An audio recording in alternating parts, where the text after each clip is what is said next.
안녕하세요. 안녕하세요. 대치동 논술혁명 박기호 선생님입니다. 네, 안녕하세요. 김지윤입니다. 네, 오늘은 Q&A 시간을 이어서 하고요. 그리고 여러분들의 질문에 대해서 깜짝이야. 답변해 보겠습니다. 깜짝 놀랐습니다. 네, 방송 준비 안 돼 있군요. 오늘의 Q&A 첫 번째 질문입니다. 네, 작년에 수강했던 재수생입니다. 베껴쓰기와 매트릭스로 글쓰기 연습이 충분할까요? 이 친구 같은 경우에는 이제 질문의 내용이 뭐냐면 작년에 논술을 준비했는데 박교 논술 현강생이었대요. 네. 그런데 아쉽게도 예비 2번, 예비 3번, 예비 2번, 3번 이렇게 받았대요. 합격권이 들어갔는데 그렇죠. 운이 나쁘네요. 운이 나쁜 거죠. 앞에서 빠져나가줬으면 충분히 그렇죠. 합격했을 텐데. 예비가 안 빠져요. 그렇죠. 연대 예비 1번도 불합격했잖아요. 그러니까요. 네. 그래서 이런 경우 이제 글쓰기 연습만으로 충분할까요? 이렇게 질문을 했는데 백개쓰기하고 매트릭스하고. 네. 근데 이제 특이한 게 이제 이 친구가 기숙학원에 들어가 있으니까 이제 현장 학원 오기가 힘들다 이거죠. 그럴 경우 어떻게 해야 되느냐에 대한 겁니다. 김지현 선생님 어떻게 생각하세요? 일단은 그러니까 베껴쓰기라는 거에서 우리가 얻어낼 수 있는 효과가 있고 그다음에 매트릭스를 계속 연습하면서 얻어낼 수 있는 효과가 있고 이게 두 가지가 좀 다르면서 둘 다 해야 되는 그런 요소들이 있긴 하죠. 네. 그러니까 특히 이제 학생들이 가장 힘들어하는 거는 저거죠. 내용은 이해했는데 글을 딱 쓰려고 하니까 첫 글자가 안 떼져요, 잘. 첫 문장을 어떻게 시작하느냐? 그러니까 첫 문장도 아니고 첫 글자 뭐 이런 경우도 있고 되시면 가 이렇게 예. 쓰는 거. 그리고 막 이렇게 여러 개의 문장을 쓰는데 종결어미를 어떻게 해야 돼요? 그러니까 어떻게 글을 마무리해야 돼 이러면서 그걸 고민하다가 어그러지는 경우도 조금 있고 급하게 쓰다 보면은 연습이 충분히 안 된 친구들은 네. 앞에 내용이랑 뒤에 내용이랑 한 문장 안에서 호응이 안 되는 경우, 내용이 좀 달라지는 경우 이런 경우도 간혹 진짜 있거든요. 네. 그러니까 이게 아무래도 글쓰기 훈련이 안 돼 있고 글 쓰는 것 자체가 좀 이제 두려운 경우가 있으니까 충분히 이해할 수 있을 만한 뭐 그런 고민이긴 하거든요. 근데 평상시에 글쓰기 훈련이 잘 돼 있어야 되는데 사실 우리나라는 글쓰기 훈련을 잘 안 하죠. 학교에서. 그래서 이제 이 친구 같은 경우에는 일단 인강을 듣겠죠, 그죠? 네. 자, 인강을 들으면서 기본 이론 파트는 내가 스터디 인강으로 이제 복습을 하고 작년 걸 복습하는 거죠. 네.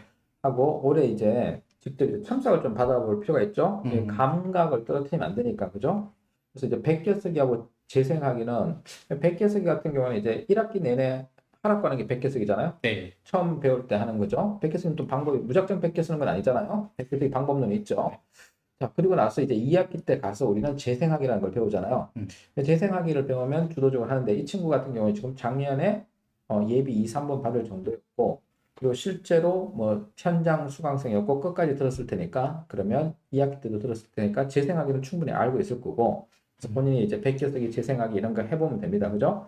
그런데 이제 그보다도 더 필요한 건 뭐냐? 이게 논술을 처음 배운다 그러면 백개쓰기 재생하기 열심히 하라고 할 겁니다. 특히 백개쓰기를 열심히 하라고 할 건데 작년에 이제 수강을 했고 그리고 예비 번호에 들 정도니까 백개쓰기보다는 어떻게 하는 게 좋겠죠? 이제 재생하기를 더 연습을 하고 그리고 첨삭을 좀 받아보는 게 좋겠죠? 첨삭을 하면서 자기가 이제 잘하고 있는 거 못하고 있는 거를 분명히 구분하긴 해야 돼요. 이게 첨삭을 안 받았을 때는 내가 잘 쓴 게 뭔지 잘못 쓴 게 뭔지 이거를 잘 모를 때가 있죠. 그러니까 자기 나름대로 고민을 하게 되고 예시다만 하고 비교는 해보긴 하겠지만 뭐가 좋은 건지 뭐가 나쁜 건지 이제 좀 찾으려면 아무래도 전문적인 도움이 필요하긴 하죠. 네. 그래서 이제 우리 연구실로 연락을 주면 이제 이 학생 같은 경우에는 영상으로 첨삭을 보내줄 수 있죠. 네. 현장에 안 나와도. 그런 첨삭과 관련되어 있는 건 항상 학원에 문의하면 어떤 방법이든지 간에 학생이 지금 현재 상황에서 할 수 있는 가장 최선의 그 선택을 할 수 있도록 제공할 수 있는 여러 가지 선택지가 있으니까 그리고 메가 스터디에서도 연계 첨삭이 그쵸. 진행되고 예. 있으니까 거기서 그거 받으면 되죠. 간단한 첨삭을 진행할 수도 있고 네. 제가 이제 마지막으로 덧붙이고 싶은 건 글쓰기가 두렵다고 하는 친구들한테 저는 보통 어떻게 하냐면은 그냥 야 그럼 네가 이해한 거를 나한테 얘기를 해줘봐. 그럼 얘기를 해요. 야 그거 그대로 글 쓰면 되잖아. 근데 이게 학생들이 그거는 하는데 그러니까 그 말로 하면은 이런 거였어 이렇게 되면서 얘기를 할 수 있는데 그거를 글로 옮기라고 하면은 다르게 써야 된다고 생각하는 경우가 좀 있어요. 그러니까 뭐 구어체와 그쵸. 문어체의 차이점 이런 건가요? 그런 거는 조금 당연히 조정을 해야 되는데 그냥 말로 하라고 하면은 그걸 그대로 글로 쓰면 될 정도로 말로 해요. 보통은. 많이들 그걸 할 수는 있거든요. 그러니까 두려워하지 말고 그냥 내가 이해하고 전달하고자 하는 내용이 있으면 내가 그걸 한번 말로 해봐요. 네. 그리고 이게 글로서도 괜찮겠다 싶은 어떤 문장이 나온다고 생각하면 그대로 글로 한번 옮겨보고. 근데 이제 제가 첨삭할 때도 어떻게 하냐면 학생한테 이렇게요. 자, 매트릭스를 짰지. 개요를 짰을 거 아니야. 매트릭스 짰으면 이제 그걸 문장으로 쓴 다음에 시험 현장에서 이제 문장으로 쓴 다음에 그걸 다시 고치려고 하면 시간이 너무 많이 걸리니까 그렇죠. 그렇게 하면 안 된다. 그러면 그걸 주어 서술을 맞춘 다음에 주어 서술을 먼저 확인한 다음에 그걸 문장 머릿속으로 말로 해봐라. 말로 웅얼웅얼 해보고 머릿속으로 논리적으로 말이 통하면 완결된 게 나오면 그건 논리적으로 딱 맞는 거다. 쓰면 된다. 근데 버벅대면 완결될 때까지 한 번, 두 번, 세 번 정도 머릿속으로 웅얼웅얼 해보면 그러면 된다. 그럼 이제 그때부터 그거 그대로 쓰면 된다. 이렇게 말해주거든요. 그거랑 같은 방식이네. 그렇죠. 항상 명문장을 원하는 게 아니라 다른 말이 거죠. 되는 면, 그러니까 정확한 정답 획정어가 들어있으면서 호응이 되면서 말이 되는 앞뒤 문장이 서로 연결이 잘 되는 요걸 원하는 거니까. 그렇죠. 논리적으로 연결이 되는. 근데 그렇죠? 글로 쓰는 게 부담스러우면 말로 해보기. 이거는 나쁘지 않은 방법이에요. 그렇군요. 네. 자, 그럼 이제 이 친구한테는 답변이 됐을 것 같아요. 네. 그리고 네. 충분히 이제 여러 번 복습하면서 첨삭을 받아보면서 보완하면 충분히 가능할 것 같습니다. 네, 여기 이제 댓글이 하나 올라왔는데 댓글 네. 한번 볼까요? 단문이 좋냐? 일단 단문이 진리란 말이 무조건적으로 맞나요? 대학별로 다르겠죠? 대학별로 다르다. 저는 제 생각은 어떻게든 짧게 쓰는 건 좋다. 각각의 문장을. 왜냐면은 문장을 길게 쓰다 보면은 자기 스스로 아까 얘기한 것처럼 문장 안에서 포옹이 다 어그러지고 앞에 내용이랑 뒤에 내용이 연결 안 되고 막 되게 이상해지는 경우가 많아요. 그리고 너무 길면 문장 자체가 읽는 사람이 되게 불편해요. 첨삭하는 입장에서는. 자, 여기서 이제 대학별로 다르다고 하는 건 아니고요. 그냥 모든 인간의 두뇌 구조는 있잖아요. 이 복문으로 쓰거나 중문으로 쓰면 한 번 더 읽어야 돼요. 그러니까 그래서 채점하는 사람이 불편해요. 그래서 이제 채점하는 사람이 각인되도록 쓰려면 그냥 단문으로 명쾌하게 써주는 게 맞습니다. 심지어 우리 한양대 같은 경우 어떻게 1200자나 써야 되잖아요. 어때요? 한양대 뭐 논술 경시대회, 뭐 천하제일 논술 경시대회라고 할 수 있잖아요. 수리 논술이 빠진 대학들 중에서 그렇잖아요. 네. 뭐 문과 계열, 인문 계열 중에서는. 그런데 그 한양대열의 예시 답안을 한번 읽어보세요. 합격생 답안. 다 단문으로 썼어요. 딱 떨어져요. 단문으로. 심지어 그 한양대 이제 논술로 수석한 친구가 있어요. 그럼 이제 논술로 수석했다. 그거 어떻게 할 수 있냐? 한양대에서 답안을 발표해요. 학생 예시 답안. 세 개 딱, 거기에 딱 들어간 친구들이 매년 나와요. 근데 그 답안지 선생님 제 거예요 하는 친구가 있었어요. 그 친구 답안 보면 단문으로 진짜 유치할 정도로 단문을 썼어요. 근데 합격이에요. 그리고 수석이에요. 그래서 답을 쓰는 게 중요한 거지 문장 구사력 이런 거 필요 없어요. 그냥 필요 없고 단문으로 쓰는 게 맞습니다. 또 비슷한 친구 아시죠? 스카이 이름이 스카이인 친구. 네. 내신 등급 굉장히 안 좋은데 합격해가지고 놀랐잖아요 우리가. 깜짝 놀랐죠. 근데 그 친구 썼던 거를 제가 저희 압구정 학원에서 했었으니까 6등급이었던 거? 네, 7등급이었던 6점 몇이었어요. 6점. 국어는 잘하는 친구였는데 네. 근데 그 친구 답안을 제가 다른 애들 답안도 다 보고 그 친구 답안 보면 얘는 진짜 단문이에요. 짧게 그냥 딱딱딱 끊어서 문장마다 딱 전달하는 바가 그래서 정말 잘 쓴다 너는. 논술을 잘 쓴다. 그러니까 걔가 내신 6.5 등급인가 6.6 등급. 그러니까 내신 그거를 그렇게 나쁘게 받았음에도 불구하고 합격을 바로 했잖아요. 그렇죠. 네. 그건 최초. 네. 그러니까 단문이 좋은 이유는 채점하는 사람이 굉장히 좋아합니다. 채점할 수 있는 요소를 바로바로 찾을 수 있고 이해를 빨리 하니까 사람이 채점하는 거잖아요. 그렇죠. 그리고 모든 문장이 사실은 너무 이렇게 노벨 문학상 받을 거 아니면 단문이 좋습니다. 채점 기준표가 있고 그 채점 기준표에 보면 그냥 들어가야 될 단어 개념만 명시해놨어요. 그죠? 네, 이건 써야 된다. 이건 써야 된다. 그럼 이제 그걸 딱딱딱 찾아가지고 동그라미 할 거예요. 그렇게 하면 되니까. 자, 또 질문이 올라왔네요. 네, 비교적 논술 준비를 가볍게 할 수 있는 학교가 있느냐? 최저는 일단 맞춘다는 조건으로 놓고. 자, 유형이 쉬운 학교죠? 가볍게 할 수 있다는 것은 시간을 드리지 않겠다는 거잖아요. 그러니까 되게 유형을 복잡하게 고려해봐야 되고 뭐 다른 공부를 또 추가적으로 해야 하고 막 그런 학교가 아닌 학교를 얘기하는 거죠. 가볍게 할 수 있는 학교는 수능 그 최저 등급과 상관없다고 했으니까 네. 뭐 그러면 경쟁률이 가장 낮은 학교들이죠. 그럼 이제 경쟁률이 가장 낮은 학교들은 뭘 생각해 볼 수 있냐면 수능 이전에 치는 대학교들 있죠. 뭐 홍대 홍익대, 경쟁률 낮아요. 가톨릭대, 그럼 가볍게 할 수 있어요. 홍대 가볍게 할 수 있고요. 가톨릭대 가볍게 쓸 수 있죠. 예, 거의 이제 교과 과정 위주로. 그렇죠. 하니까. 경기대 가볍게 쓸 수 있습니다. 자, 그리고 성신여대도 가볍게 쓸 수 있는 대학이고요. 그렇게 어렵지 않습니다. 자, 이제 연세대만 예외겠네요. 수능 전에 치는 대학들 중에서. 가벼운 마음으로 칠 수는 있죠. 그거는 이제 뭐 가벼운 마음으로 칠 수 있습니다. 그런데 이제 비교적 논술 준비를 가볍게 할 수 있는 것은 경쟁률이 낮은 학교.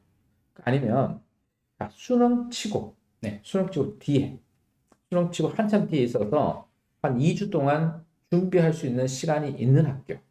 그 중에서도 되게 복잡한 유형을 하지 않고 교과 과정에서 크게 벗어나지 않는, 그러니까 제시문을 지금 읽어도 뭐 이해가 어렵지 않을 정도로 짧은 단제 그 단락이 많지 않은 제시문을 준 학교. 제가 항상 추천하는 한국외대. 늘 추천하죠, 한국외대는. 외대는 붙이기도 쉽고 준비 기간도 짧고 그쵸. 그리고 수능 치고 한 열흘 정도 시간적 여유가 있으니까 한 10일 정도 준비하면 합격할 사람들 가끔 나옵니다. 유형도 단순하고 물론 뭐 자료가 가끔 나오긴 하는데 뭐 이거는 사회 쪽이고 일단 유형이 단순하다는 거 하나, 제시문이 다 짤막짤막하다 이런 거. 그 다음에 답안이 길지 않다. 그리고 중앙대가 있죠. 중앙대는 이제 문항만 이겨내면. 그렇죠. 네. 뭐 중앙대는 일단 수능 태도가 높기 때문에 사탐 2과목 평균 내니까 인문계열. 그러니까 이제 사탐을 열심히 해서 최저를 맞춰야 되겠죠. 그 최저 맞춘 상태에서 한 일주일 준비해가지고 붙이는 케이스 있습니다. 실제 붙습니다. 자, 그리고 이제 인하대가 있죠. 몰빵해서 인하대 하면 인하대는 되게 쉽습니다. 유형이 딱 정해져 있으니까 그 패턴대로 외우면 됩니다. 패턴대로 중앙대로 딱 정해져 있으니까 패턴대로 외우면 됩니다. 그러니까 패턴 외워서 빨리빨리 연습해서 한 10일 이내에 승부 볼 수 있는 학교들은 그런 학교들이 아닐까 이렇게 생각해 볼 수 있습니다. 네, 요거는 또 사실은 개인차가 있기 때문에 그 대학별 기출 문제를 한번 경험해 보면은 나 이거 조금 잘할 수 있겠는데 자신감이 붙는 유형들이 있을 거예요. 그러니까 지금은 그런 걸 일단 알아두고 나중에 이제 대학별로 기출 문제를 보면서 난 요 문제 괜찮더라, 난 좀 더 접근이 쉽더라, 이런 거를 한두 번씩 경험해서 선택하면 될 거예요. 네. 그래서 일단 논술 준비 가볍게 할 수 있다는 것은 너무 많은 시간을 들이지 않고 주당 한 6시간 이내. 그러면 우리가 보통 통상적으로 공부하는 시간이 우리 공부 열심히 하는 학생들은 10시간에서 13시간씩 공부를 해요. 그죠? 상위권 학생들은 그렇게 공부를 합니다. 그러면 그걸 7일 동안 공부를 하면 70시간에서 80시간이 나오죠? 그럼 80시간 동안 학생들이 공부를 하는데 그 중에 6시간에서 7시간 정도 투자해서 10%만 투자해서 논술 공부를 해놓으면 그러면 이제 뒤에 가서 되게 쉬울 겁니다. 그냥 천천히 조금씩 꾸준히 이렇게 생각해 주면 되고요. 지금은 질문이 좀 긴 질문이었네요. 한양대 재작년 논술 문제를 풀어봤는데 문제 좀 어렵죠. 글을 쓸 때 너무 뻔하게 쓴다는 느낌이 많이 들었다. 그러니까 스스로 쓸 때 내가 너무 뻔하게 쓰나 이런 생각을 했다는 거죠. 자, 답이 딱 이거라고 정해져 있지 않다는 생각도 들었는데 정상인가요? 그리고 매년 문제 패턴이 바뀌는데 이런 학교는 근본적으로 독해를 키우는 게 답인가? 근데 이거 인문인지 상경인지 얘기를 좀 주긴 인문이겠죠, 아무래도? 자, 인문인가요? 상경인가요? 답 올려주세요. 네, 아무래도 질문의 뉘앙스는 인문인 것 같긴 한데 문제 유형이 바뀐다는 것도 상경이거든요. 상경이 문제죠. 상경은 뭐 유형이에요. 확 바뀌어가지고 혹시 그건가 해가지고 인문은 되게 창의적으로 나오죠, 문제가. 그렇죠. 창의적으로 나옵니다. 그래서 이게 정답이 없는 건가라는 생각이 드는 것도 당연한 생각이긴 해요. 왜냐하면은 한양대 인문이 약간 그런 학생의 창의성을 어느 정도 좀 고려하기도 하니까. 그런데 목적은 있죠, 그래도. 인문이라고 되어 있네요. 네. 그러면 우리 다음 주에 한양대 인문 문제 패턴 한번 쭉 기출 문제를 쭉 살펴보면서 한번 보여줄까요? 뭐 그런 어떻게 접근해야 되는지. 네, 그러니까 좀 한양대 같은 경우는 특수한 경우니까 그러니까 한양대가 항상 그 채점 그 기준에 얘기하는 게 있어요. 인문에 중층적 사고. 저도 이제 중층적 사고 말을 어렵게 하라고 했는데 중층적 사고가 여러 층으로 사고를 해야 한다. 그러니까 기저에 깔린 게 뭔지 알아야 되고 현상적으로 나타나는 건 뭔지 알아야 되고 그런데 그거에 뭐 윤리적 근거는 무엇인지 알아야 되고 이런 거를 좀 아울러서 쓰기를 원하거든요. 그러니까 되게 어렵게 느껴지겠죠. 자, 그럼 다음 주에는 우리 한양대 인문계열의 논술 문제, 기출 문제, 변천사 그거 한번 살펴보고요. 그리고 어떻게 접근해야 되고 뭘 준비해야 되는지 한번 그런 걸 살펴보는 시간 네. 한번 가져보도록 하겠습니다. 아, 그리고 아까 그 송 학생 왔었잖아요. 그 합격생, 그 연세대 경제 합격한 학생 다음 주에 온다고 했나요? 우리 군대 가기 전에 인사하러 온다고 했는데 그러면 다음 주에 그 친구하고 또 우리 어떻게 하면 합격을 하는지 그거 한번 이야기해 보고자 합니다. 다면적 사고와 중증적 사고 비슷한 말이라고 생각할 수 있어요. 근데 약간 차이가 있다면 다면적 사고는 여러 방향으로 보는 거고 중증적 사고는 깊이의 단계가 좀 있다고 생각해도 돼요. 그렇죠. 한 단계 거치고 나면 그 다음에 또 분류가 이루어지죠. 분류로 치면 일단 개인과 사회로 지시문을 분류를 했어요. 이 개인과 사회 안에서도 이게 정치적 영역, 그 다음에 경제적 영역, 또 이제 경제적 영역이 있으면 그 옆에 이제 또 사회문화적 영역, 과학기술적 영역 이렇게 해서 1000개 밑에 또 다른 분류가 존재하는 거죠. 아니면 뭐 이렇게 심리적 요인, 사회적 요인 했으면 여기 또 이제 긍정적인 면, 부정적인 면 이렇게 갈라지는 게 중증적 사고고요. 다면적 사고는 이걸 어떻게 보냐면 통수도비라고 하죠. 하나의 현상이 딱 있는데 인문과학적 관점에서 보는 거, 자연과학 관점에서 보는 거, 또 사회과학 관점에서 보는 거 이렇게 여러 각도에서 볼 때마다 좀 달라질 수 있다는 거. 그래서 연세대 준비하는 게 한양대 인문 준비에 꽤 도움이 많이 됩니다. 왜냐하면 그 정도 난이도의 문제가 연대랑 한양대밖에 없죠, 사실은. 그렇죠. 서로 도움을 줄 수 있는 연습할 때 그런 학교라고 볼 수 있고요.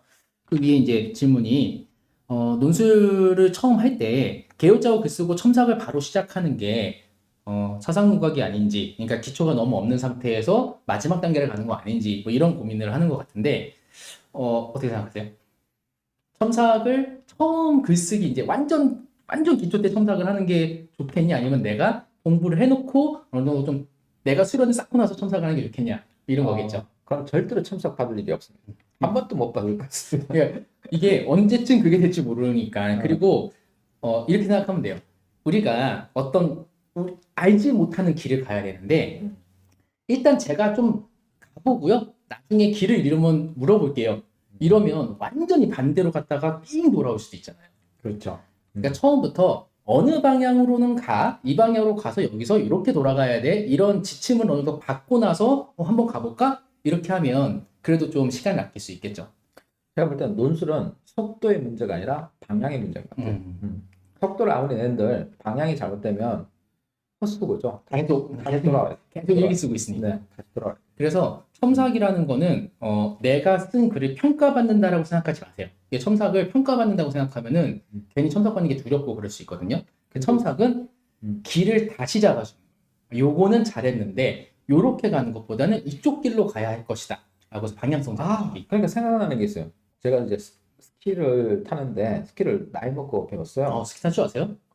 타죠. 전 스키장 한 번도 안 갔어요. 근데 이제 스키장에 갔는데 제일 처음에 갈 때 꼬임에 넘어갔어. 나 스키 한 번도 안 타봤는데 했더니 그 후배 녀석이 자기 스키 잘 탄다고 그냥 자기 가르쳐 주겠대. 그 말만 믿고 갔어요. 안 가르쳐 밀어버리네. 밀어버리지 않고 이제 뭐 몇 가지 가르쳐 줘. 그러면 가르치는 게 A자 뭐 이러는 거야. 그래서 위에서부터 내려오는데 계속 넘어지는 거야. 그래서 넘어지면서 배우는 그래. 내가 생각해봤을 때 한 번을 쭉 타고 내려오면서 계속 넘어지는 거야. 그래서 내가 생각해봤어. 이거는 낚인 것 같다. 이건 속았다. 왜? 이게 넘어지면서 그렇게 배울 것 같으면 내 몸은 만신창이가 된다. 망가질 것이다. 그죠. 그래서 다시 또 생각해봤는데 운전면허증 딸 때 내가 어떻게 됐다는지 생각해봤어요. 나 운전면허증 진짜 단시간에 붙었는데 그때 뭐 내가 뭐 시행착오 거치면서 한 게 아니단 말이야. 그 옆에서 이제 공식을 알려줘. 옆에서 알려줘. 여기서는 뭐 고개를 45도 돌리고요. 여기서 이게 보이면은 꺾고 뭐 그 이쪽 틀어서 들어가세요. 이제 그런 걸 몇 번 하죠. 틀렸어요. 다시 해보세요. 그러면서 이렇게 몇 번 하죠. 그래서 이제 외워서 들어가는 것 같아요. 그래서 그 생각이 나서 그래서 이제 제일 밑에 스키장에 가서 거기에 뭐 가르쳐 주는 사람도 있을 거 아니에요. 그렇죠. 그 사람들한테 물어봤어. 여기서 스키 제일 잘 가르치는 사람이 누구냐? 그랬더니 정말 젊은 친구가 탁 나타나요. 네가 왜 잘 가르치냐? 그랬더니 국가대표 상비군이래요. 그냥 게임 셋, 자, 네가 가르쳐. 이렇게 해가지고 하는데 2시간 됐으면 딱 그 친구가 해줬어요. 그리고 내려오는데 한 번도 안 넘어졌어요. 그래서 필요한 게 뭐다? 쓰면서 시행착오를 거치면서 하는 게 아니라 바른 길로 이렇게 시행착오를 최소화하는 거예요. 최소화해야 그래야 방향이 바르면 좀 더디게 가도 쫓아갈 수 있어요. 그러니까 첨삭은 평가가 아니다. 첨삭은 하나의 수업이다. 이렇게 생각해야 된다. 좀 조력을 받는 게 좋을 것 같아요. 그러니까 첨삭을 평가라고 생각하면 나중에 내가 실력을 갖추고 해야지라고 생각할 수 있는데 첨삭을 하나의 수업, 그러니까 이론 수업과 별개로 실전 훈련 수업 네. 이런 거라고 생각을 한다면 수업으로 접근해서 내가 최소화시키는 거, 말씀하신 것처럼 잘못된 글을 쓰는 그 행위를 최소화시키는데 도움을 받는 방향이라고 생각할 수 있죠. 이게 보통 이제 자기가 이거 봤을 때 자기가 이게 제대로 쓴 것 같아. 예시다만 맞춰보고 뭐 비슷한 것 같아 이렇게 생각하지만 진짜 제 3자가 읽어보면 비슷하지 않을 수 있어요. 이거 표현이 전혀 다를 수 있거든요. 자기가 쓴 걸 한 일주일만 뒤에 읽어봐도 몰라요. 내가 이렇게 썼나? 막 이러잖아요. 뭐 그런 거는 네. 보통 그러죠. 저기 밤새워서 연애 편지를 씁니다. 그리고 그 다음날 아침에 읽어보면 어우. 절대 붙일 수가 없어요. 그런 경험 있나요? 아우, 많죠? 연예 편지는 안 써봐서 모르겠지만 어쨌든 그 대학 때 썼던 페이퍼 같은 거 가끔씩 요즘 리포트? 네. 읽어보면은 야 진짜 저 때는 내가 이거 잘 썼다고 생각했을 거 아니야? 이런 생각이 들어요. 그렇죠. 자, 그래서 이제 객관화해서 바라볼 필요가 있는데 그러면 꼭 첨삭쌤의 첨삭을 도움을 받지 않더라도 이렇게 보는 방법이 있어요. 다른 친구가 읽어봐도 친구랑 같이 이렇게 바꿔서 논술을 같이 커플로 준비를 하는 거. 커플은 좀 이상하고 하여튼 되고, 친구끼리 친구랑 메이트가 돼서 메이트를 딱 해서 서로 같은 문제를 쓰고 바꿔서 읽어보자. 뭐 이런 것도 괜찮은 것 같아요. 부끄러우면 안 돼요. 음. 그 친구들끼리는 되게 거침없이 얘기해 줄 수 있잖아요. 그렇죠. 그러니까 이제 예를 들면 이제 뭐 비교하기를 배운다. 그러면 우리 기본 강의의 5강 비교하기 파트를 먼저 강의를 듣고 그 둘이서 이제 논제를 같이 써보는 거예요. 시간을 정해서 그리고 바꿔서 채점을 해보고 야 너 왜 이따오로 표현했니? 뭐 이러면서 이제 질책을 가하고 야 내가 생각했을 때는 이건 표현이 좀 잘못된 것 같아. 자 예시답안이랑 맞춰보자. 매트릭스랑 맞춰보자. 이렇게 할 수도 있는 거 아니에요? 그렇죠. 그렇게 해서 도움을 받는 게 좋을 것 같아요. 다른 사람이 이해를 못하는 글은 잘못 쓴 글입니다. 근데 자기는 그걸 잘 모르는 게 나는 내 머릿속에서 막 고민을 했기 때문에 이 글을 읽어도 내가 고민했던 걸 기억하면서 잘못 쓴 걸 몰라요. 근데 이제 그게 그런 것 때문에 내가 공식을 만들었죠. 그런 것 때문에 공식을 만들었어요. 왜냐하면 로스쿨 학생들을 가르치는데 로스쿨 진학하기 위해서는 논술 시험 과목이 있어요. 3교시 논술. 근데 그럼 그 친구들은 대부분 학벌이 되게 좋아요. 스카이 출신의 애들이니까 논술로 대학 간 친구들도 있어요. 그 중에. 자, 그리고 심지어 뭐 미학과, 철학과, 종교학과 친구들도 있고요. 의사 선생님들도 있어요. 전문가들이죠. 맞아요. 그분들이 글을 쓰는데도 내가 볼 때는 코드 쓴밖에 안 나와요. 그건 왜 그러냐? 그거는 만약에 비판하라 그러면 비판할 대상, 비판할 지점이 반드시 있어야 되고요. 비판할 기준, 그 기준에 따라서 평가하는 내용이 있어야 돼요. 그러니까 대지기내 하는 공식이 나오는 거예요. 자, 이 글자 밑에 띄워주세요. 대지기내. 못 띄우면 나중에. 자, 그러면 이 대지기내 이 공식대로 하라는 이유가 머릿속에 비판은 이렇게 하는 거야 알지만 실제 시험장에서는 그가 지점을 빼뜨리거나 대상을 빼뜨리거나 글을 쓰면 희한해지거든요. 그래서 평가 요소인 대상, 지점, 기준, 내용을 공식처럼 외워서 그대로 구현하라. 실수하지 말아라고 만든 게 유형 공식이에요. 자, 그럼 이제 기억해 볼까요? 우리 비교는 공식이 뭐죠? 비교요. 뭐였죠?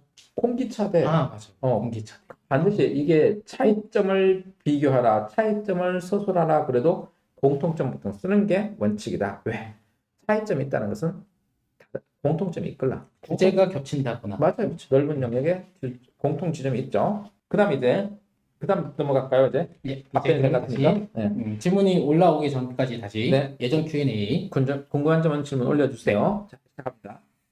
이제 다시 한번 질문인데 수능보다는 논술에 집중하려고 하는 친구예요. 수능 최저를 맞추기 위한 공부로 영어, 수학, 탐구 하나만 하면 될까요?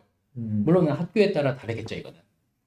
이 친구가 지금 세 과목을 언급했잖아요. 네. 그러면 이건 최상위권 대학이죠. 성균관대, 중앙대, 이대. 그러니까 뭐 성균관대 그 특수학과 글로벌 리더 글로벌 경영 이런 거 막 빼고 그 그러니까 세 과목 합 6인 대학을 지금 노리고 있는 거예요. 그러면은 그 학교들은 최저가 어떻게 되는지를 알아야겠죠. 그렇죠. 이제 문제는 저 밑에 있는 서강대 보죠. 서강대를 보면 국영수 4, 과. 여기서 사탐이나 과탐이죠. 직탐은 빼고요. 네. 사과탐 중에 한 과목. 세개 영역 합 6이면 됩니다. 그러니까 이 친구가 딱 맞죠. 이 친구 국어 빼고 수학 2등급, 영어 2등급, 그 다음에 사탐이나 과탐 하나만 2등급 딱 맞으면 됩니다. 문제 없죠. 네. 근데 그 위에 성균관대가 좀 복잡해요. 성균관대 같은 경우는 글로벌을 제외한 학과는 2합 4. 네, 2합 4인데 영어가 필수죠. 그 다음에 사실상 영어 2등급을 맞춰야 되고요. 그럼 이게 3합 6하고 똑같은 대학입니다. 자, 문제는 사과탐 두 과목을 평균 냅니다. 두 과목을 해야 한다. 요거를 이제 네. 봐야 되는 거죠. 그러면 이제 여기서 그럼 나는 성대가 안 되겠구나 이렇게 생각할 수 있어요. 자, 근데 거기에 대한 솔루션을 제시할게요. 그 밑에 글로벌 리더, 글로벌 경제, 글로벌 경영도 사탐 두 과목이잖아. 이건 합이 높아요. 3합, 2합 3이에요. 영어는 2등급 필수고요. 자, 이제 조구처럼 이제 복잡한 대학이 있어요. 성대처럼 복잡한 대학이 중앙대가 있어요. 한 페이지 넘길까요? 네. 자, 그럼 보면 중앙대 한번 보세요. 중앙대 중앙대는 인문계열도 있잖아요. 탐구 두 과목을 반영합니다. 그래서 사탐 두 과목 또는 과탐 두 과목을 반영합니다. 자, 그래서 중앙대가 그럼 중앙대가 어떻게 해야 돼? 이런 생각이 들죠. 그럼 중앙대하고 성대 포기해야 돼? 최상위권 대학 중에서 저 밑에 숭실대 있고 고려대 세종 있는데 고려대 세종은 탐구 두 과목 평균을 반영하죠. 네. 근데 고려대 세종은 한 과목만 3등급 나오면 됩니다. 그러니까 탐구 두 과목 평균이 3등급 나오거나 아니면 국어 중에 국어 3등급 또는 영어 3등급 하여튼 3등급만 나오면 영어는 2등급이네. 그러니까 상대평가하는 고려대 세종은 상대평가는 국어, 수학, 사탐 두 과목 중에서 한 과목만 3등급 나오면 되고요.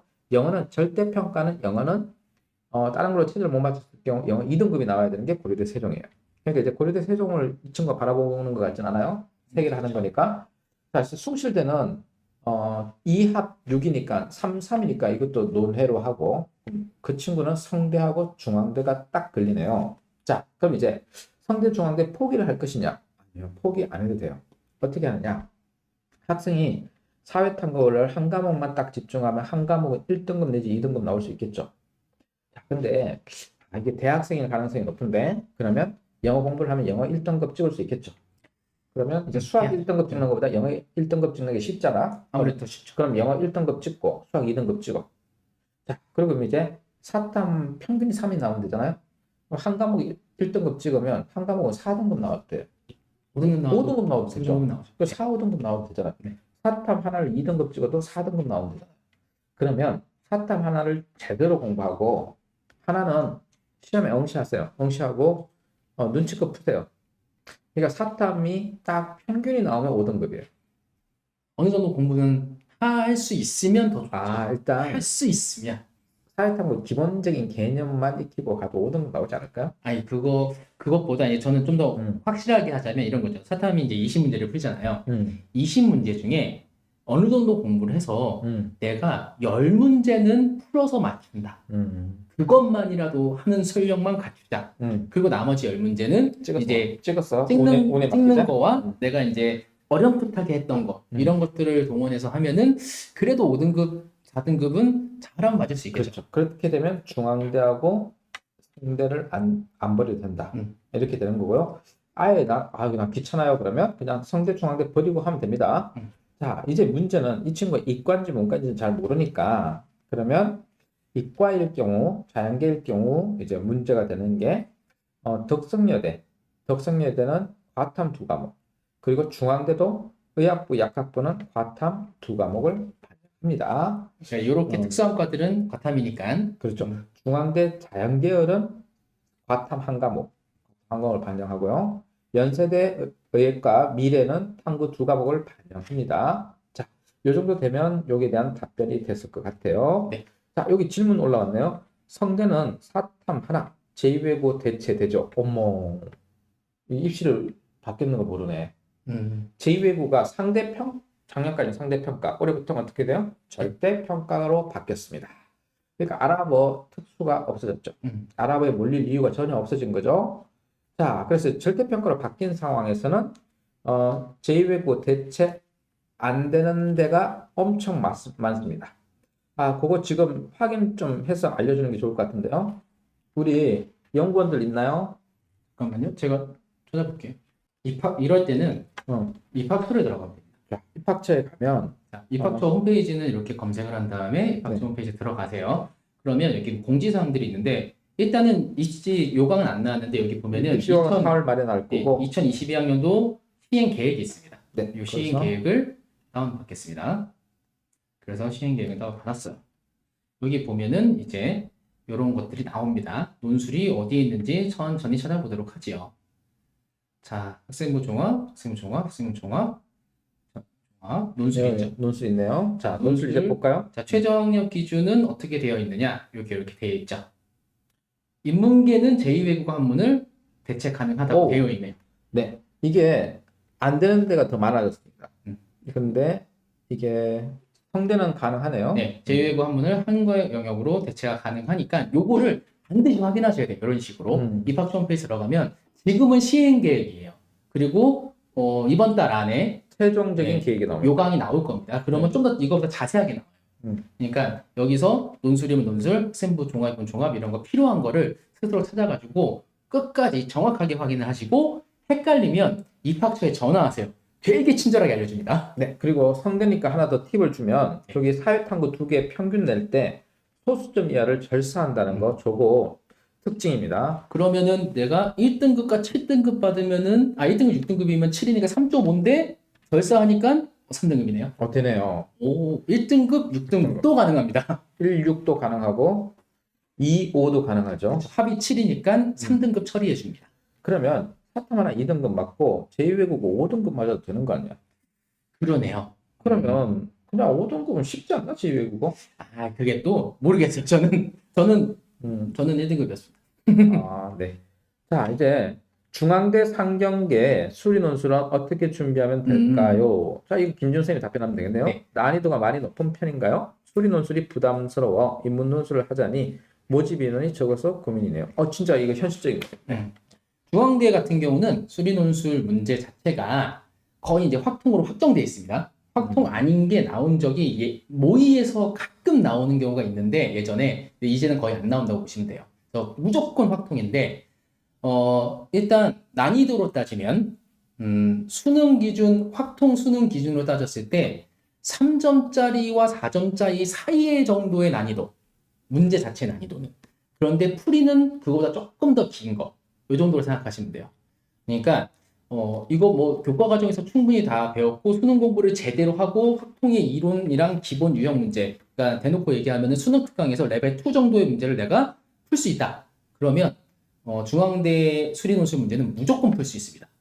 대신 풀이가 우리가 수능 공부하는 것보다는 한 호흡 정도가 더 길어요. 그러니까 2단계로 끝났던 게 한 3단계, 4단계로 나눠져서 문제를 풀어야 되거든요.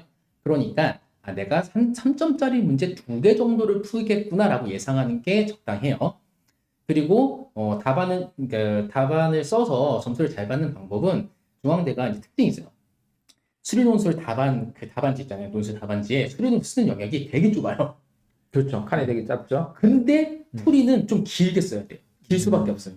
그럼 꽉꽉 채워서 넣나요? 그래서 반을 딱 자르고 크게 나오니까 그러네요. 반을 자르면 되겠군요. 반을 자르고 근데 이런 거 막 방출해도 되나? 엄마? 그러네요. 이거 우리 영업 비밀 아닌가? 수업 때 항상 얘기하는 얘기긴 네, 좋아요. 한데 네. 그러니까 2줄을 써야 돼요. 그러니까 2줄을 쓰는데 글로 쓴다고 생각하지 마세요.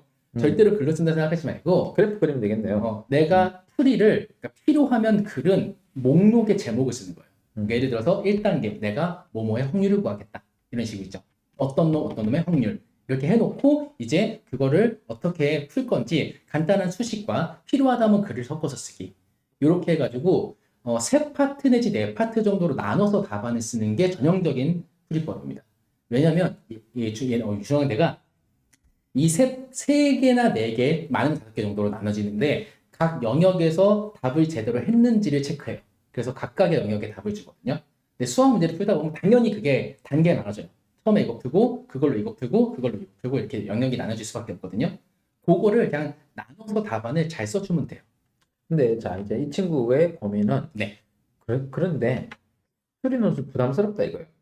근데 이제 제가 합격생들 기억하기로는 중앙대 수리 논술 붙은 학생들 중에서 보면 그 당시에 수학 3등급, 보통 3등급이 3등급이 많아 있었죠. 그러면 이제 이게 이과, 문과 같이 수학을 본단 말이에요. 지금 기준으로는 등급을 좀 밀리겠죠? 예. 그럼 뭐 3.5등급 그 바깥으로 밀릴까요? 4등급도 볼 수 있을까요? 저 지금 따지면 이제 확통을 보는 친구들이 대부분일 거고 아마 4등급 정도로 생각할 수 있을 것 같은데 그걸로 생각하는 것보다는 제가 아까 얘기한 것처럼 수능 특강, 확률 같은 게 내가 레벨 2까지는 푼다. 레벨 3는 못 푸는 문제도 있다. 근데 레벨 2까지 다 푼다. 이거 뭐 계산 조금 길게 하면 풀잖아. 요 정도 실력이면은 중앙대 수리 논술 문제는 다 풀 수 있습니다. 네. 자, 이제 질문이 비교 내신 알려주세요. 그런데 비교 내신 우리 지난주에 네, 한번 간단하게 했죠. 예. 비교 내신 그냥 간략하게 정리해 드릴게요. 비교 내신은 정보 찾는 동안 제가 설명드릴게요. 자, 비교 내신이 뭐냐? 생기부가 없는 학생들 있죠. 성적 산출이 안 되는. 그럼 누가 있냐? 그럼 외국에서 들어온 학생들, 금전고시 학생들, 그리고 졸업한 지가 오래돼서 삼수생, 사수생 이런 친구들, 오수생 이런 친구도 있을 거 아니에요. 이런 친구들 같은 경우는 내신 점수를 똑같이 반영할 수가 없잖아요. 그래서 어떻게 합니까? 논술 점수 받는 것에 비례해서 논술 점수에 비례해서 내신을 부여받게 됩니다. 그게 이제 비교 내신이고요. 통상적으로 비교 내신 반영되는 대학들 중에서 재수생 보통 반영되는 대학이 있습니다. 그게 서강대입니다. 서강. 그리고 이제 삼수생 보통 되는 대학들이 이제 나오기 시작하죠. 여기 성대 비교 내신 같은 경우는 여기 아까 띄어놨던 성균관대학교 그 시행 계획인데 여기 비교 내신 있죠. 네. 비교 내신 있는데 반영 방법 논술 시험에 의한 비교 내신. 그러니까 논술 점수가 비슷한 애의 내신 성적을 너의 내신으로 바꿔서 이렇게 반영해 줄게. 이렇게 하는 비교 내신이고 2019년 2월 이전 졸업자. 그럼 자 어떻게 되나요? 삼수인가요? 올해가 2021년 2월에 졸업한 애들이 이제 재수생이 되는 거죠. 네.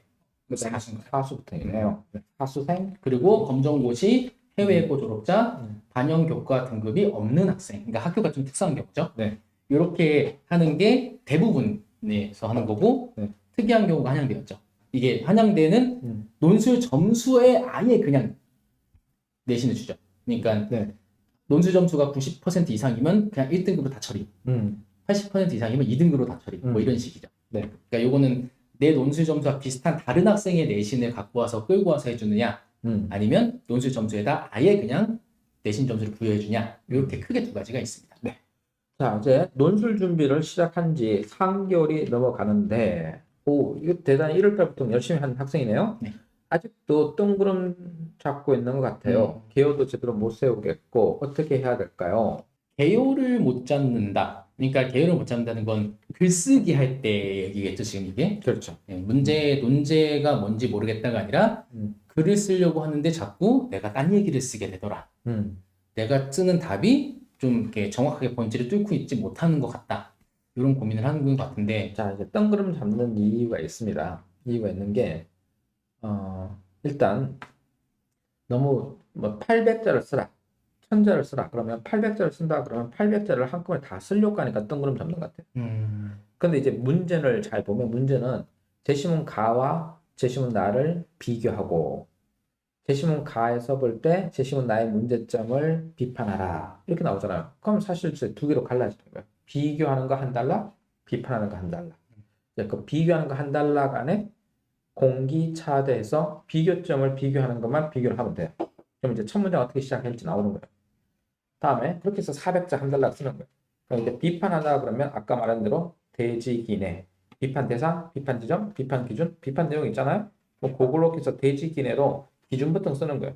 제시문 나에 나온 기준부터 쓰고 그 다음 제시문 가에 비판 대상 쓰고 거기에 비판 지점, 가에 있는 비판할 지점 쓰고 그것이 옳다 그러다만 쓰면 되는 거니까 그렇게 크게 문제 될 거 없는 것 같은데 그래서 이제 이 학생이 고민이 많은가 봐요.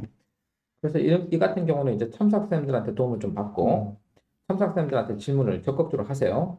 저기 이 질문 논제가 이렇다면 논제가 이렇게 나온다면 몇 개 달라고 구성을 해야 되고 그리고 어떤 구성 요소가 있는 게 좋은가요? 라고 이렇게 물어보고요. 그조차 안 되면 나한테 물어보세요. 학원 현장 강의면 나한테 물어보세요. 그럼 내가 이렇게 옆에 앉혀놓고 설명을 해드릴게요.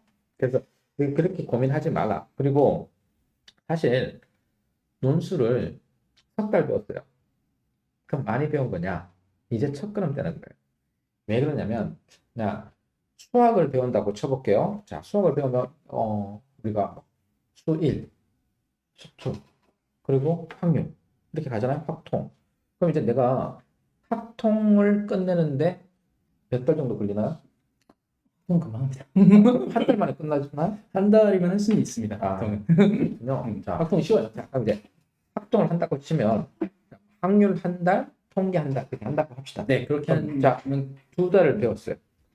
그리고 이제 문제 풀라고 하면 뭐 풀 수 있나요? 수학 문제 풀 수 있나요? 확통 파트만 풀 수 있죠. 수학 전체를 풀 수 있는 건 아니잖아요. 그 다음에 이제 수 1 파트 들어가서 수 1 파트를 쪼개면 뭐가 있나요? 교과 과정에서? 수원은 이제 지수함수, 로그함수, 삼각함수라는 극악무도한 애들이 있고, 그럼 지수함수, 로그함수, 삼각함수가 있으면 내가 이제 삼각함수를 배웠어요. 삼각함수. 자, 삼각함수를 배운 상태에서 뭐 삼각함수랑 결합된 통합적인 문제를 풀 수 있을까요? 삼각함수는 한 번 배우면 모릅니다. 자, 그러니까 이제 석 달 배웠다 이제 그릇맛 뗀 거예요, 그릇맛 뗀 거. 근데 그래서 이제 당연히 문제를 못 푸는 건 당연한 거죠. 그 걱정하고 있는 것 중에 하나가 뭐냐면은 뭔가 답안다운 답안을 써야 하는데 나의 답안은 전혀 답안 같지 않은 것 같아. 뭐 이런 식의 생각을 할 수 있어요, 분명히. 그럴 정도면 있잖아요. 어떻게 해야 되냐면 이런 거예요. 저기 그냥 운전에 비유하면 내가 운전한 지 3개월 됐어요. 근데 고속도로 띄우는 거하고 똑같은 거예요. 고속도로 잘 달릴 수 있어요? 좀 3일 만에 고속도로를 겁도 없었죠, 진짜 그때는. 죽습니다. 그러다 죽습니다. 그죠? 그러니까 큰일 날 뻔했어요. 네. 그러니 지금 완성된 답안의 수준만 보는 거야. 그러니까 예시 답안 수준을 보니까 너무 잘 달리고 있는 거야. 근데 나는 이제 60km 내는 것도 겁나. 잘 어떻게 해야 될지도 모르겠고, 뭐 신호도 봐야 되고, 뭐 주차도 해야 되고 이런 건데 이런 걸 못 하는 거죠 지금.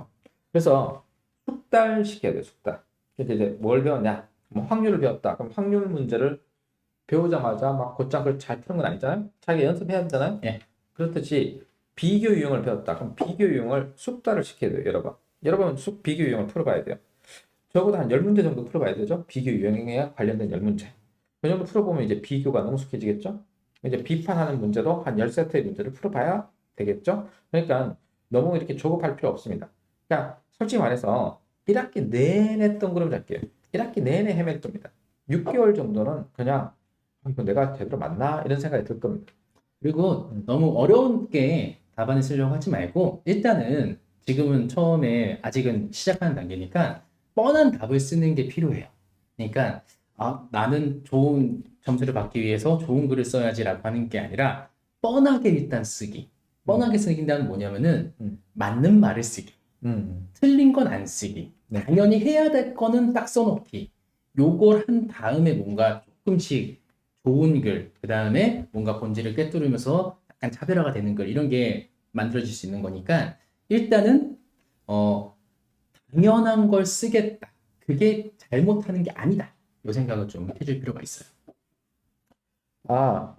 뭐 상세한 설명 고맙다고 하네요. 네. 그다음에 이게 따님이었군요. 잘 전달할 수 있을지 걱정스럽지만 이야기를 해보겠다. 자, 이거 있잖아요. 우리 녹화가 되고 있죠. 녹화한 거 띄우잖아요. 그러면 녹화 방송을 보실 수 있습니다. 그래서 지금 우리가 방송되고 있는 요 시간 타임 있잖아요. 요거 기억했다가 지금 10시 48분경이니까 업로드 되면 한 48분경에 40분부터 48분경에 설명한 부분만 다시 보시면 되잖아요. 그 부분을 다시 보시면 됩니다.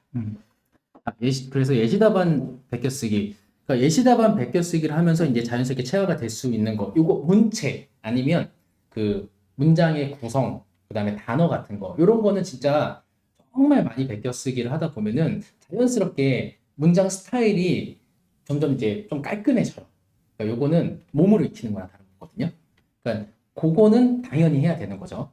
그리고 아까 얘기한 것처럼 내용적인 측면에서는 그다음에 공식을 정확히 적용하는 거. 요거는 계속 신경 쓰면서 아직은 완벽하지 않을 수 있다, 내가. 그러니까 조금 놓칠 수 있으니까 그런 거는 연습, 첨삭을 통해서 놓친 거를 찾아내고 항상 답안 쓸 때는 일단 당연히 써야 될 거는 내가 다 써볼게. 요 생각으로 하는 거. 그러면 일단 조금 걱정은 좀 줄어들어도 될 것 같아요. 그러니까 예시답안 100개 쓰는 거 그거 꾸준히 하시기 바랍니다. 지난주에도 이야기했는데 속도의 문제라고. 오늘 또 제가 강변북로랑 뭐 동부 간선도 타면서 느낀 게 뭐냐면 벚꽃은 활짝 피었어요. 개나리도 활짝 피었습니다.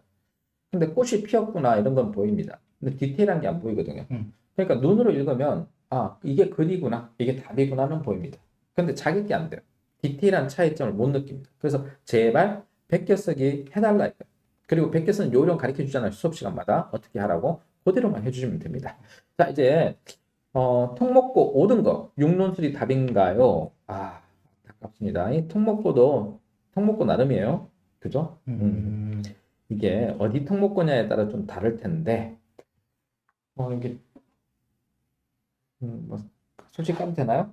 근데 육론술이 답이냐라고 하면은 일단 뭐 수시 육론술을 얘기하는 거잖아요. 그렇죠.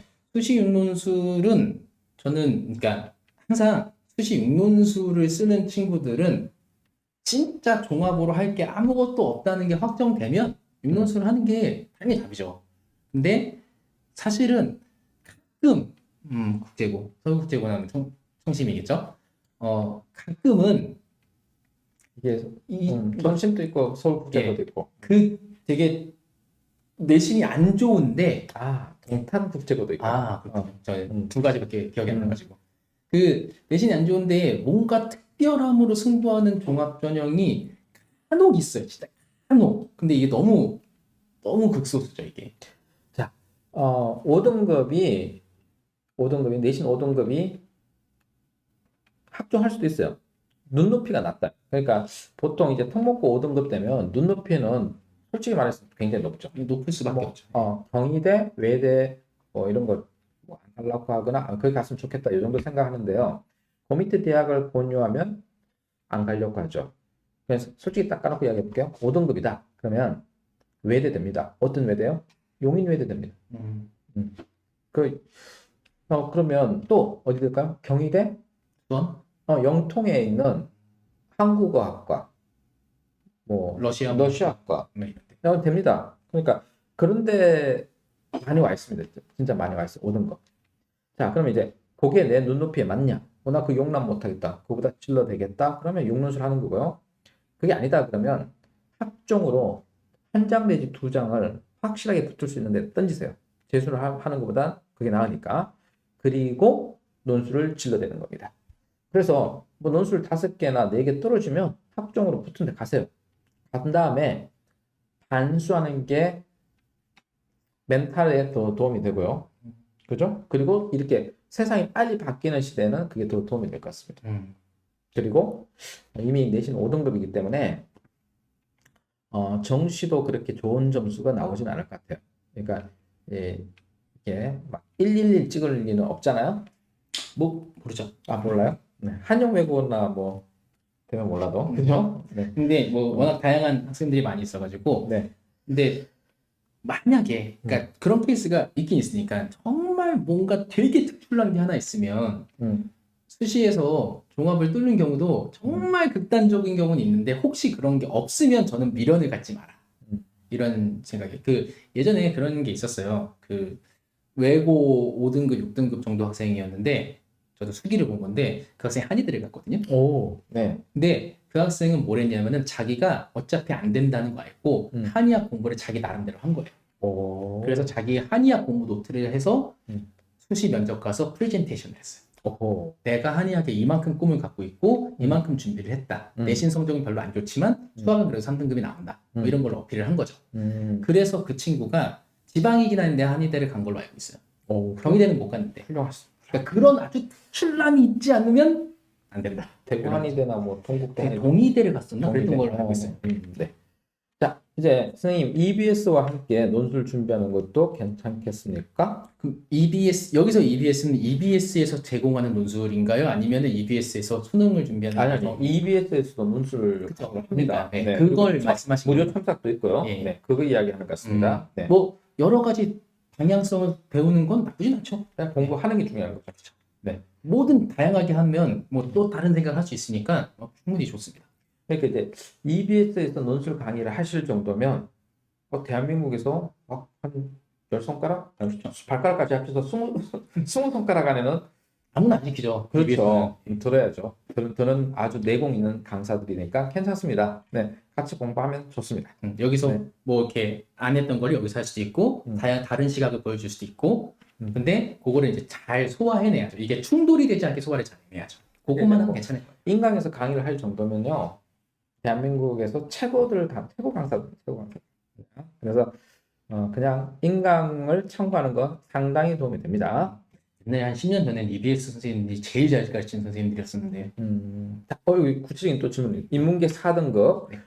논술로 어떤 방식으로 논술을 쓴 학교를 결정할 것이냐. 4등급이면 일단 수능 체제가 제일 중요하죠. 일단 내신 4등급은 크게, 갈수 크게 있어요. 문제가 아니니까. 모든 대학을 다 갈 수 있어요. 네.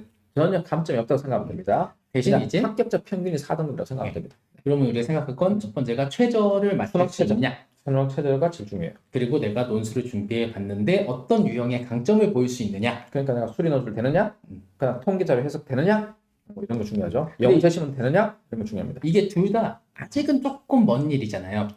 이거 사실 언제 결정해도 되냐면 9월달에 원서 쓸 때 결정해도 돼요. 8월쯤부터 이제 본격적으로 고민을 하는 거죠. 그렇죠. 6평 점수 보고 고민해도 됩니다. 지금 고민할 필요 없습니다. 지금은 기본, 기초 이거 쌓기 바쁠 겁니다. 그래서 논술 기초를 공부하고 다양한 논술 유형을 경험을 해보고 그걸 몇 개월 한 다음에 이제 8월쯤 되면은 내가 요 유형은 잘 쓴다고 하는데 요 유형은 정말 못 쓴다고 한다. 이런 게 갈릴 거란 말이에요. 그러면 그 유형에 맞춰서 이 학교는 유리하고 저 학교는 불리하겠네. 이렇게 결정을 할 수 있는 거죠. 네. 이 방송의 취지가 우리가 9시에 했었잖아요. 네. 그건 이제 9시에 했었던 게 코로나 단계가 이제 9시에 딱 2단계, 2.5단계 할 때 네. 9시까지 이제 모든 게 문을 닫으니까 9시부터 해도 학원도 9시 문을 닫았거든요. 그래서 9시 이후에 했습니다. 근데 이제 코로나 단계가 2단계로 바뀌면서 이제 10시까지 학원을 하다 보니까 9시에 우리가 생방송을 하니까 학생들이 못 듣는다. 그래서 이제 듣고 싶다 해서 10시로 옮긴 거죠. 네. 10시로 옮겼고 이제 학부형들이나 아니면 현강 학생들 그리고 또 멀리서 못 오는 인강 학생들 그리고 또 그냥 논술에 관심 있는 분들이 다 들을 수 있게끔 밤 10시로 바꾼 겁니다. 그래서 계속 이렇게 시간은 이제 10시부터 11시까지 진행을 할 예정입니다. 질문에 답변해 볼까요? 자, 최저 없는 학교 중에 괜찮은 학교라고 하면 뭐 일단 두 학교가 생각나네요. 지금 바로. 네. 연세대랑 하는 데가 일단 있고 네. 그 외의 학교 이제 연세대 다닐 때는 약간 이제 레벨이 확 올라가 있는 학교고 그 외의 학교에서는 어디가 좋을까요? 지금 이게 뉘앙스를 한번 보세요. 뉘앙스가 괜찮은 학교라는 것은 갈만한 학교. 수능 체제 없이 그냥 논술을 붙을 수 있는 학교를 쉽게 가고자 하는 거 아닌가요? 그래도 제 생각에는 그래도 이 학교 정도 가면 좋겠다라고 생각하는 학교를 생각하는 것 같은데 시립대가 있었는데 시립대는 이제 문과는 안 그쵸, 뽑아요. 안 뽑아니까. 올해는 또 그쵸. 문과를 안 뽑으니까 그러면 수능 체제 없는 학교 중에서 괜찮은 학교 어디가 있을까요? 일단 연세대 하는 데를 놓고 시작하니까 약간 좀 아, 힘드네요. 갑자기 허걱 네. 무리수가 막 들리고 허걱 심장이 막 벌컹벌컹해요. 뭔가 이제 갭이 좀 많이 나눠지긴 하죠. 자, 이제 그걸 빼고 나면요. 그냥 쉽게 붙을 수 있는 데는 아까 이야기했듯이 가톨릭대, 경기대, 그리고 고비에 있는 대학 광운대, 당국대 이런 대학들은 쉽게 할 수 있습니다. 여기에 저기 논술 수업하고 학원에서 본 수업 외에 첨삭 수업을 따로 신청하는 경우는 어떤 건가요?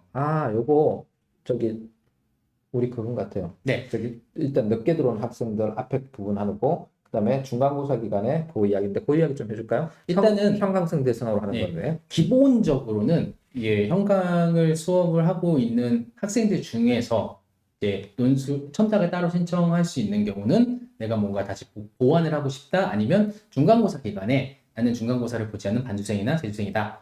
근데 앞에 부분에 미진한 부분을 다시 보완을 하거나 내가 좀 늦게 들어와서 앞에 못한 게 있었다. 그렇죠. 네, 그런 경우 1강부터 차례대로 쭉 들어온 학생들이면 문제가 없죠. 네. 근데 이제 3월 때 딱 들어왔으면 앞에 8강의를 그냥 날린 거잖아요. 책의 3분의 2를 날린 거예요.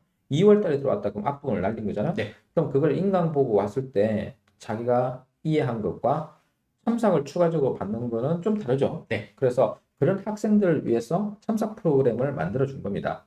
그래서 현장 학생들 중에서 신청하면 별도의 비용을 받고 첨삭을 해주는 프로그램 그걸 만든 거고요.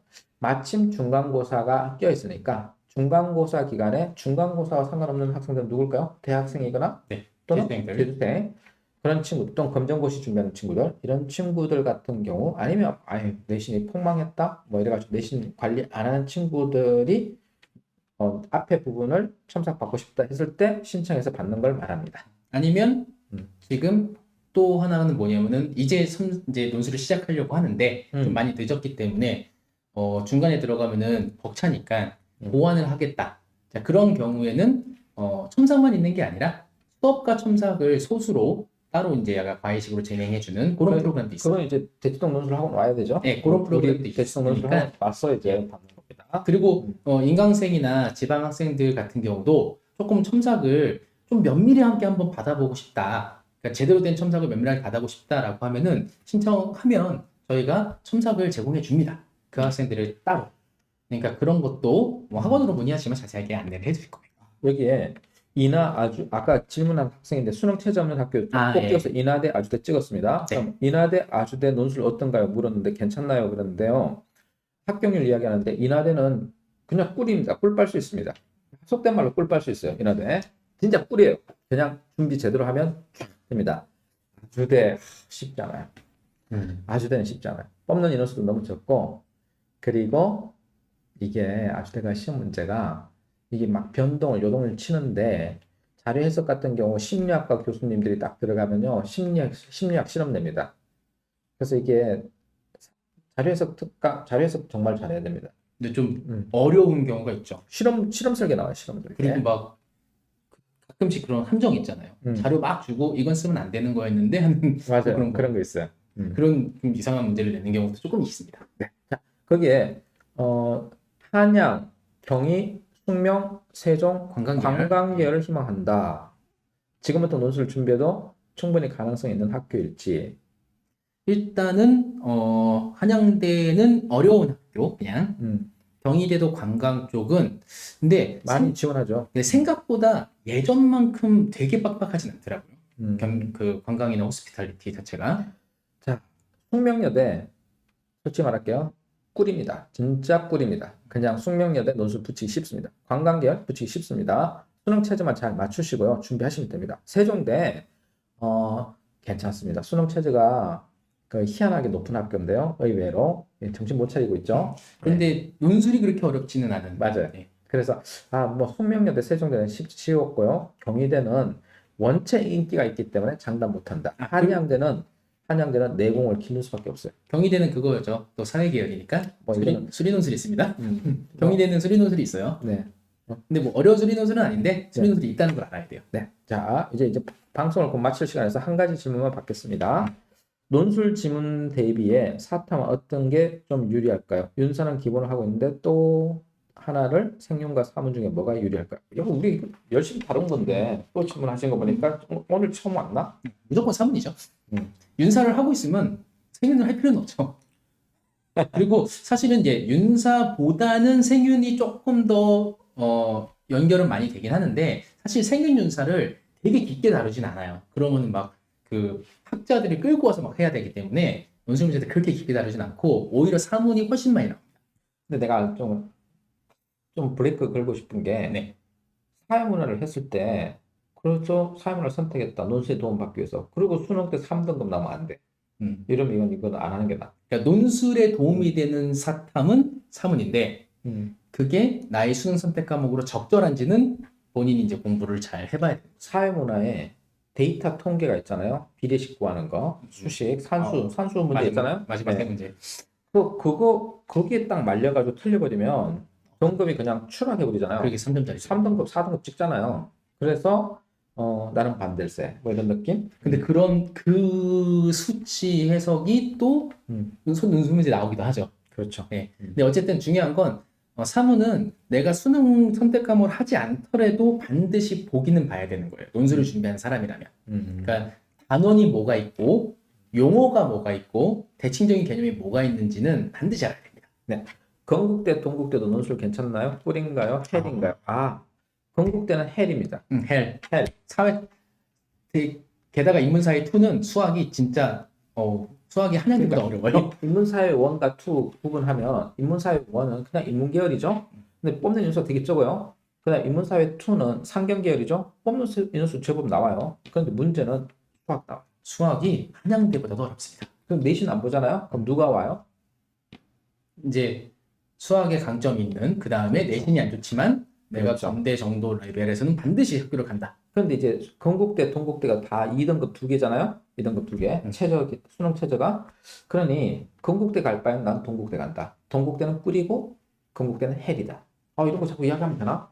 뭐 근데 이거는 또 수학을 잘하는 친구라면 수리논술로 한번 도전해볼 만하다라고 할 수도 있긴 있습니다. 그 친구가 있어요. 누가 있냐면 내가 생각났는데 작년에 건국대 경제 합격한 친구가 있어요. 근데 내신이 7등급이야. 그리고 수학이 수능성 몇 등급인지 아세요? 3등급이에요. 3등급. 그런데 붙었어.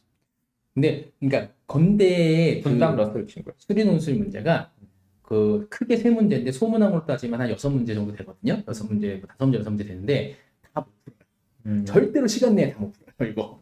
그래서 꽤 많이 맞추면 굉장히 유리해지는 거고 당황하면 진짜 못 풀어요. 그러니까 수학을 어느 정도 그러니까 잘한다 못한다 떠나서 자신감이 좀 있어야 돼요. 수학 문제에 대한 해석을 좀 빨리 해야 되고. 정말 자꾸 이제 방송 끝내려고 하는데 계속 질문이 올라오네요.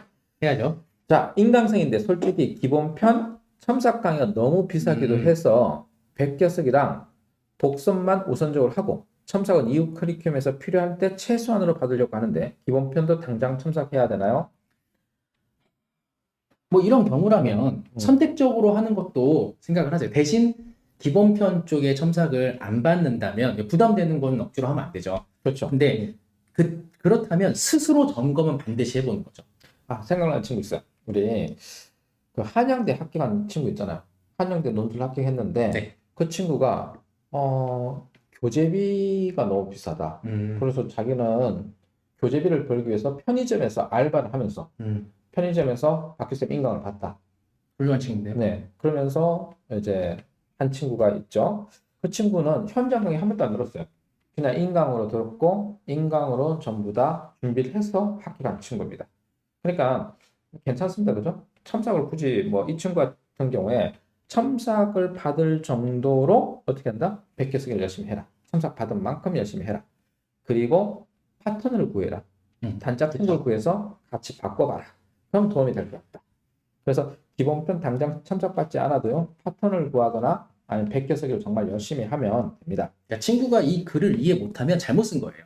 그러니까 나의 글을 이해 못하면. 상대방이 이해를 못하면 그죠? 그래서 그걸 이해시키고 납득시킬 수 있도록 깔끔한 문장을 쓰는 연습만 할 수 있다면 첨삭을 한 것만큼의 효과도 얻을 수 있으니까 일단은 이렇게 하고 첨삭은 이제 꼭 필요할 때 내가 분명히 이거는 점검을 받아야겠다. 이 학교 거는 내가 분명히 한두 번째 점검 받고 싶다. 그럴 때 이용하면 될 거예요. 그리고 첨삭을 안 받고 합격한 또 친구, 전설의 친구가 있죠. 전설에. 군대에서 첨삭 받을 수가 없잖아. 그죠? 그래서 그 당시에는 뭐 자유롭게 인강을 듣게 하는 시절도 아니었으니까 최근에 와서 이제 핸드폰 들고 볼 수 있는 거지. 그전에 핸드폰도 안 됐단 말이야. 그래서 이제 그 친구 같은 경우에는 자기가 또 그냥 솔직히 이야기해서 뭐냐면 자기는 난독증이에요.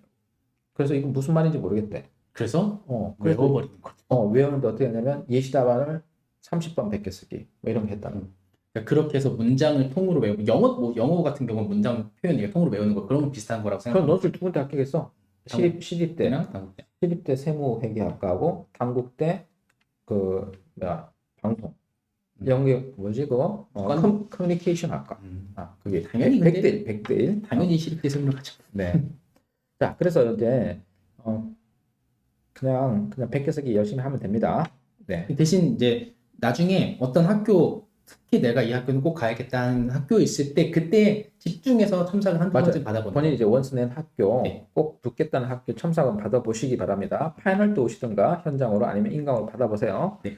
자, 그리고 이제 성대 논술 질문 나왔어요. 성대 논술이 어려운 편에 속하나요? 그러니까 여태 풀었던 기출들 중에 성대가 해설을 들어 가장 이해가 안 가는 학교 탑 1이래요. 우리가 아직 연대 걸 안 했나요? 연대 거는 나오면 이제 헬인데 성대를 우리가 성대 문제를 첫 시간에 했잖아요. 했죠. 1교시에. 첫 시간에 해가지고 오히려 납득이 안 됐을 수도 있어요. 아무것도 모를 때 해가지고. 그러니까 완전 처음 하는데 성대 문제를 딱 주니까 그리고 막 논제 자체가 뭐 되게 짧게 논제 그 글이 나오는데 거기서 내 특징 좀 뽑아내라고 하니까 되시면 또 어렵고. 그래서 성대가 어렵다고 느낄 수도 있어요. 근데 개인적으로 성대는 제가 봤을 때 성대는 그렇게 어려운 학교는 아닙니다. 성대 문제가 어려운 게 아니고요. 시험 치러 오는 놈들이 어려운 놈들이. 그러니까 성대가 그냥 문제 특성이 교과 과정을 크게 벗어나진 않아요. 그래서 그 글들을 보면 교과 과정에서 얘기했던 거를 이 학자들이 이렇게 얘기했었구나 이런 거를 좀 볼 수 있는 거고 되게 전형적인 그 분류 요약이 되기 때문에 그래서 성대 문제가 근데 그게 나오면 어렵죠. 성대가 이제 자료를 복합 자료 해석할 때 가끔 그럴 때가 있어서 그때 좀 어렵긴 하죠. 그건 어려울 수 있는데 아직 연습이 안 돼 있으니까 그런 거고. 자료 해석이 어려워서 그런 거고 성균관대 논술 자체는 문제는 쉬워요. 그래서 이렇게 성대에서 시험 치고 나올 때 애들이 전부 다 자기 이거 답 아니냐 지네들끼리 이야기하면서 우리 합격했다 그러지만 합격자가 거의 없어요. 이유는 다 잘 된다고 생각해. 맞아요. 너무 많은 대한민국에서 사람이 중국처럼 많구나 느낄 때가 논술 시험장이죠. 논술 시험장에서 쏟아져 오는 사람들 보면 북경의 거리를 걷는 느낌이에요. 자, 그런데 그 많은 사람들 중에서 몇 명이 합격 못하는 거죠. 왜? 전부 다 실력이 거의 비슷비슷해요. 그래서 성대 논술 문제가 어려운 게 아니라 성대 시험 치러 온 놈들이 무섭고 어려운 놈들이다. 그래서 성대가 붙기 힘든 거죠. 자, 그래서 어려워하지 마세요. 지금 시점에서 성대 논술 준비할 때 가장 필요한 거, 지금 할 수 있는 가장 필요한 거는 한 문장 요약. 모든 제시문을 한 문장 요약하는 연습을 많이 해주세요. 이게 성대 1번 문제에 필요한 거고 1번 문제를 해결하지 못하면 그 뒤는 당연히 안 되는 거니까 이 한 문장 요약을 꾸준히 연습해서 내가 핵심 주장 뽑기 그거를 한 문장으로 잘 응축시켜 놓기 이런 연습을 지금 이거는 할 수 있는 거거든요. 지금 해야만 하는 거고 그거를 좀 많이 해두면 나중에 성대 거 논지 파악하는 데 좀 도움이 될 수도 있어요. 네, 3월부터 현강 강의를 참석해서 수능 수업 듣느라고 기본 강의를 메가에서 복습을 못하고 있다 이렇게 되는데 그 메가 스터디에 인강에 올려놓은 거 있잖아요. 우리 강의가 2개가 올라가 있는데 현장 강의 그러니까 이제 그 빨간 책은 이론 파트가 있고 연습 문제 그리고 예비 문제 있잖아요. 그거는 이제 메가 스터디 인강에 올라와 있는 거고 파란 책 있죠. 현강용 파란 책 워크북 그거는 이제 메가 스터디 말고 그건 이제 우리 유튜브 채널에 그냥 있죠. 연구원들이 찍어놓죠. 메가 스터디 채널이 아니라 유튜브에 올려놓죠. 유튜브에 올려놓으니까 그걸로 이제 복습을 할 수 있도록 만들어놨습니다. 그죠? 많이 봤더라고요. 아까 보니까 제가 조회수가 나와요? 제가 1강 찍어놓은 거 보니까 500개 봤던데 그 정도요? 네, 많이 봤더라고요. 그러니까 복습하면서 계속 보는 것도 나쁘지 않으니까 일단은 그거라도 빨리. 근데 메가 스터디에서 이론 강의를 빨리 마무리하는 게 더 중요하긴 하니까 시험 그 기간에 잘 맞춰서 스케줄 조정을 잘 하세요. 이제 요보다 이제 3월 달보다 더 늦게 시작하는 애들은 문제가 되죠. 6월 달에 시작하면 7월 달에 시작하는데 이건 난리 난 거죠. 그런 경우에는 자기가 시간을 더 잘게 쪼개가지고 그 자기 절제가 제일 중요하긴 해요. 그런 친구들 같은 경우에는 막 매일 하루에 30분씩 인강을 봤대요. 네, 그렇게 쪼개서. 그래서 그냥 이론 파트를 메가 스터디에서 인강을 꼭 듣고 수업 들어와야 이해가 좀 빨리 될 겁니다. 어쨌든 현강에 늦게 참여하는 학생들은 어떻게든 인강을 빨리빨리 보고 현장에 나오면 제가 있거나 다른 연구원 선생님이 꼭 학원에 계실 테니까 내가 뭘 보고 왔는데 몇 강을 보고 왔는데 야 이거 조금 애매해요. 이거 잘 모르겠어요 하는 게 있으면 그런 거 있는지 꼭 확인해 가지고 반드시 복습을 꼭 해야 됩니다. 자, 이제 여기서 이제 오늘 방송을 마치고자 합니다. 자, 지금까지 박기용 논술이었습니다.